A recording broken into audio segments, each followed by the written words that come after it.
Sit, seat, lock, luck, pull, pool. I see a lot of students that are confusing these vowel sounds. These vowels in English, all those words really have to sound different. If they don't sound different, there's a very good chance that people are going to misunderstand you the very next time you talk. And I don't want that to happen to you. I want people to understand you in a way that you want without people questioning you. And also, hey, if you can even sound natural in the process, even better, right? So I want to try to help you do that. If those are goals of yours, if you find people are misunderstanding you, we're going to be taking a look at common reasons why vowels aren't working. Good morning, guys. Good evening. Good afternoon. Welcome to your daily American English pronunciation show, which is Wake Up American. We are here usually around 7 to 8 a.m. New York to make sure you can get in your 5 minutes of practice. And to help you, there's me. Hello, guys. My name is Jeff. It rhymes with breath. It's one of the 4 keys to a natural sound: clean placement, pitch, breath. Trying to weaken your consonant sounds nor strengthen your vowel sounds. We're going to talk about a lot of those things as well. Before we do that, I do want to mention, what's up to Dan, that tomorrow morning from 8 to 9 a.m. New York, we are going to be doing some one-on-one sessions with students. If you would like to be on screen with me here to practice your pronunciation, go over a question that you have or things like that, I would love to have you. We have some seats available. You can take a look at the video description or in the comments afterwards to register for your place. It'll be great to work with you tomorrow morning. Just wanted to touch on that. But let's look at, like, for instance, the I sound and the E sound. Let's begin with this, like I, E. Why are people confusing that? Okay, there's a couple reasons. The first reason could actually be placement related. We may be projecting the sound from our first language. So, for instance, the E sound in American English doesn't sound like E, where I'm projecting really high E. It sounds more like E. Do you hear that difference? So, if you're using the wrong placement, what can happen for some sounds is they can sound like other vowels, or it can kind of morph into that. So, for instance, the short I sound in American English is eh.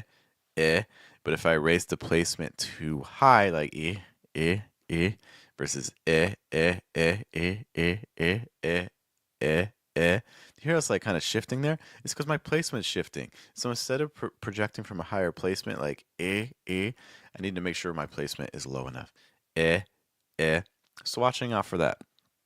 The second reason why your vowels may be mispronounced, you may not be saying them correctly in American English, and people may be having some understanding difficulties, is that you may not actually be having the correct mouth position. Mouth position can be a factor. So, for instance, the E sound, that middle of your tongue needs to be pretty high, and the back of your tongue is down. But for the I sound, what happens instead is the tongue kind of gets a little bit wider. So, you want to feel some contact with your top teeth. So, it's almost like you're biting the sides of your tongue. I don't know if you see it. Like when I do this, you can kind of see that pink between my teeth. That's my tongue. I'm biting my tongue, and that's gonna help me get that sound a little bit more clearly. So a lot of this could be mouth position related. Another issue I see if I look at like the ah sound like in stop or the sound like in luck, that can be a confusing sound for people. And the way to fix that often is to get the very back of the tongue down when you say the sound. When a lot of people say they're kind of saying more like which is the back of the tongue is just too high. So we need to get the very back of the tongue down. It's impacting our breath. We're not able to get enough through.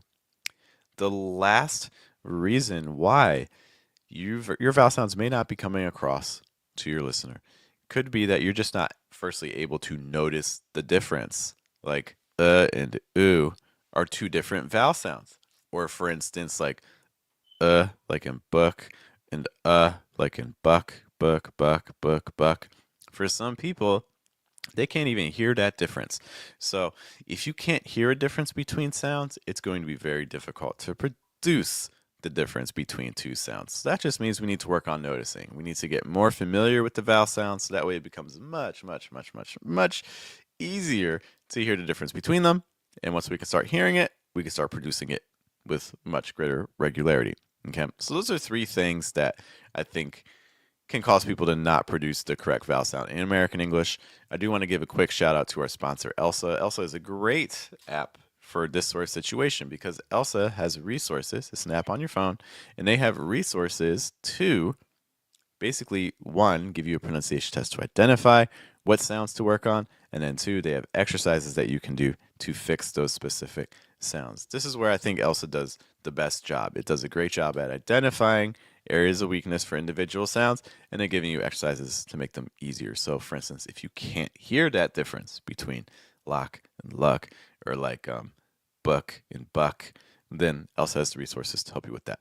As you do those exercises, I would definitely record yourself as well, so that way you can listen to yourself and compare. But try that out. I hope to see you guys tomorrow morning if you're interested in joining me. Otherwise, I will catch you later. Have a good weekend. Hope you guys take care. Have a good day. Have a good night and a good afternoon. Bye.